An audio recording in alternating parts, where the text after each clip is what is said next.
Assalamualaikum warahmatullahi wabarakatuh. Perkenalkan, nama saya Davinanda Amdanisa dari kelompok 6. Di sini saya akan mencoba untuk membahas tentang teori konsumsi Islami dengan buku panduan dari Bapak Adiwal Makarim. Dan di akhir video saya akan mencoba untuk mereview jurnal. Menurut Al-Ghazali, kesejahteraan atau maslahah dari suatu masyarakat itu tergantung kepada pencarian dan pemeliharaan 5 tujuan dasar. Yang pertama adalah agama, yang kedua adalah hidup atau jiwa, yang ketiga keluarga atau keturunan, yang keempat harta atau kekayaan, dan yang kelima adalah akal. Imam Al-Ghazali menitikberatkan bahwa sesuai tuntutan wahyu, kebaikan dunia ini dan akhirat, maslahat ad-din wa dunya merupakan tujuan utamanya.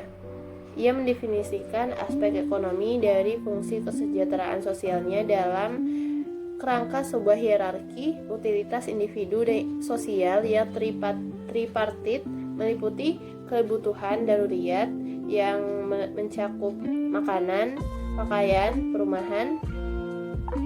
Yang kedua adalah kesenangan atau kenyamanan atau hajat, yaitu semua hal yang dibutuhkan untuk menghilangkan rintangan dan kesukaran dalam hidup. Yang ketiga adalah kemewahan atau tahsinat, yang mencakup hal yang lebih jauh dari sekedar kenyamanan, namun meliputi hal yang melengkapi, menerangi, dan menghiasi hidup. Imam Al-Ghazali menitikberatkan jalan tengah dan kebenaran niat seseorang dalam setiap tindakannya. Bila niatnya sesuai dengan aturan ilahi, maka aktivitas ekonomi serupa dengan ibadah, bagian dari panggilan seseorang. Ia mengidentifikasikan 3 alasan mengapa seseorang itu harus melakukan aktivitas ekonomi. Yang pertama, untuk mencukupi kebutuhan hidupnya. Yang kedua adalah untuk mensejahterakan keluarganya. Dan yang ketiga adalah membantu orang lain yang membutuhkan. Selanjutnya adalah fungsi utility. Dalam ilmu ekonomi, tingkat kepuasan digambarkan oleh kurva indiferen. Dalam membangun teori utility function ini, digunakan 3 aksioma pilihan rasional. Yang pertama adalah completeness, yang kedua transitivity, dan yang ketiga adalah continuity. Untuk completeness ini mengatakan bahwa setiap individu selalu dapat menentukan keadaan mana yang lebih disukainya di antara 2 keadaan, misalnya antara A dan B gitu. Dan transitivity itu aksioma yang menjelaskan sesuatu hal yang digunakan untuk memastikan adanya konsistensi internal di dalam diri individu dalam mengambil keputusan. Yang ketiga adalah continuity.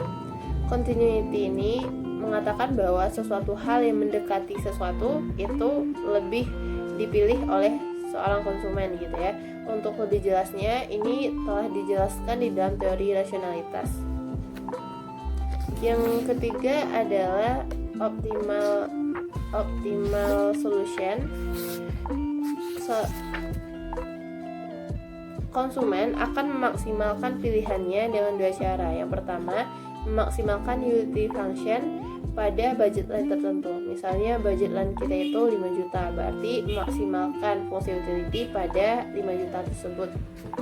Terus yang kedua adalah meminimalkan budget line pada fungsi utility tertentu. Itu adalah penjelasan tentang konsumsi Islami. Konsumsi Islami ini akan kita review jurnalnya. Di sana akan kita temukan penjelasan lebih lanjut. Baik, kita langsung ke review jurnal ya. Untuk jurnal pertama itu tentang perilaku konsumsi Islam di Indonesia, yang ditulis oleh Novi Indriani Sitepu, dosen Fakultas Ekonomi dan Bisnis Universitas Syiah Kuala, Banda Aceh.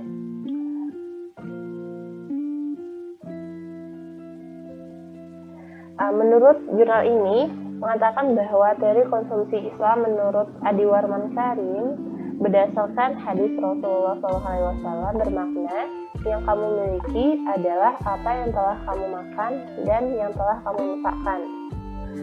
Dari penjelasan ini didapatlah persamaan pendapat tersebut menjadi Y sama dengan C plus infak plus S.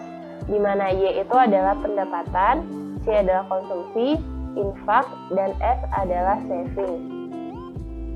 Secara grafis ini seharusnya digambarkan dengan 3 dimensi, namun untuk memudahkan penyajian grafis digunakanlah dengan 2 dimensi, sehingga persamaan persamaan ini bisa disederhanakan menjadi Y sama dengan DS plus S dengan FS sama dengan C. FS itu adalah final spending atau konsumsi akhir di jalan Allah.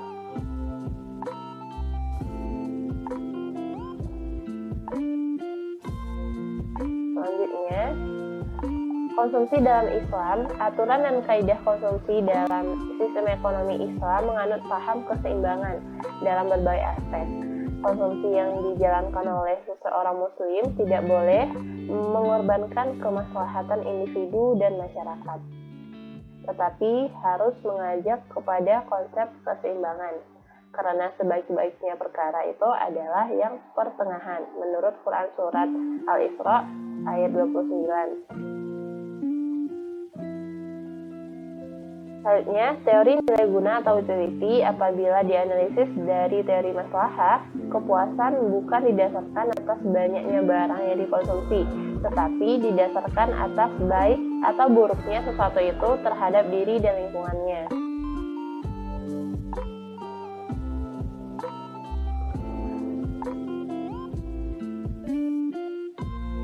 Kesimpulan dari jurnal ini adalah meningkatkan jenis volume produk industri, memudahkan masyarakat bersifat konsumtif dan materialistis. Perilaku konsumtif itu menjadi kebiasaan semua masyarakat dari berbagai kelas sosial. Implikasi sifat konsumtif ini dapat membuat penghasilan masyarakat sebagian besar hanya untuk konsumsi, sehingga tidak ada tabungan dan investasi, baik itu untuk dunia maupun akhirat seperti zakat dan sebagainya. Islam menawarkan pola konsumsi yang seimbang, yaitu tidak tabdzir dan tidak israf.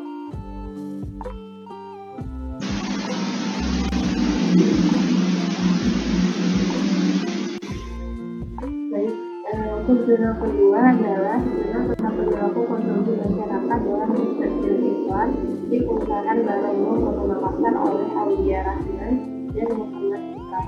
Sebenarnya jurnal yang pertama dengan jurnal yang kedua ini untuk penjelasan konsumsi Islamnya hampir sama gitu, tapi yang tadi itu khusus untuk Indonesia secara keseluruhan, sedangkan kalau ini khususkan ke Kelurahan Barongbong, Kota Makassar.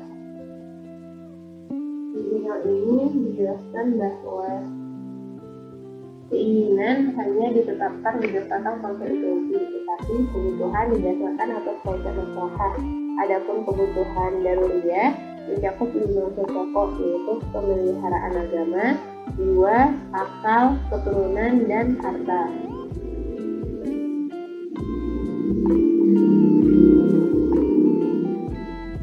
Kemudian kata tabdzir, sebagian ulama memahami selain satu pengeluaran yang bukan hak, sehingga jika seseorang mengeluarkan hartanya sebanyak apapun itu, tapi untuk perkara yang benar, maka orang tersebut adalah sebagai pemboros.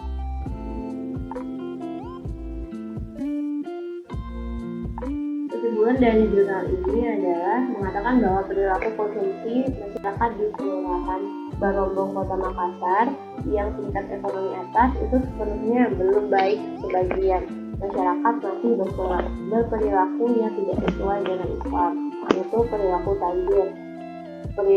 Perilaku konsumsi masyarakat di Kelurahan Barongbong, Kota Makassar yang tingkat ekonomi menengah dan tingkat ekonomi rendah sudah baik, karena sudah mengkonsumsi sesuai etika dan prinsip konsumsi dari Islam.